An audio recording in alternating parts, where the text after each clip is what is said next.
বন্দরে এনআরসি নিয়ে বেশ কিছু পোস্টার পড়েছে, আপনি কি শুনেছেন? কি বলবেন?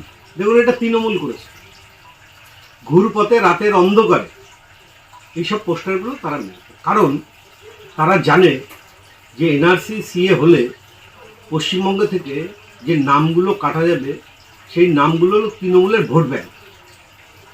তৃণমূলের ভোট ব্যাংক সেই আতঙ্কে মানুষকে বিভ্রান্ত করার জন্যে ওরা এই কাজটা করছে। কারণ এই কাজটা করছে এই কারণে তাদের ভোট ব্যাংকে আঘাত পড়বে বলে।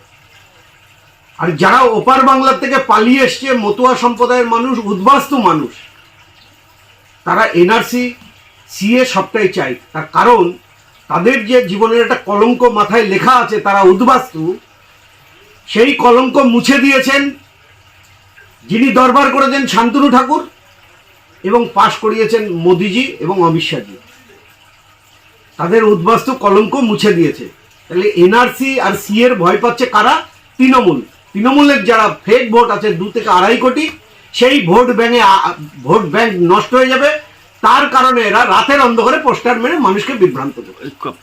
কোথায় কোথায় লাগানো হয়েছে জানতে পেরেছেন? এই আপনার বর্ডার এরিয়াতেই মেরেছে তারা। পেট্রাপোল হয়তো বর্ডার এরিয়াতে মেরেছে। পেট্রাপোল বন্দরে তারা রাতের অন্ধকারে চোরের মতো করেছে মানুষকে বিভ্রান্ত করার জন্য।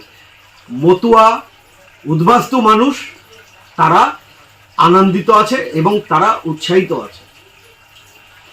এখনো ভোটের দামামা বাজেনি। বিজেপিরা বুঝতে পেরেছে এই অস্ত্রে বিজেপি ঘাইল হবে, সেই কারণে তারা এইসব প্রচার করবার জন্য করছে। তৃণমূল কংগ্রেসের এই নোংরামো করতে লাগে না। সারা বছর তৃণমূল কংগ্রেস মানুষের পাশে থাকে, মানুষের কাজ নিয়েই ব্যস্ত থাকে। এদের এই সময় নেই। ও বিজেপিদের কোনো কাজ নেই, ওরা নিজেরাই লাগাচ্ছে, নিজেরাই প্রচারে থাকছে। ওরা প্রচার সর্বস্ব একটা দল। ওরা নিজেদের মহিলা, নিজেদের পঞ্চায়েত মেম্বারকে নিজেরাই দর্শন করবার চেষ্টা করছে, নিজেরাই জেলে যাচ্ছে। ওই নিয়ে ওরা ব্যস্ত থাকুক। আমরা মানুষের কাজ করছি, আমরা মানুষের কাজ নিয়ে ব্যস্ত থাকি। কি করে মানুষ আরও এগোবে, কি করে পশ্চিমবাংলায় আরও ডেভেলপ হবে।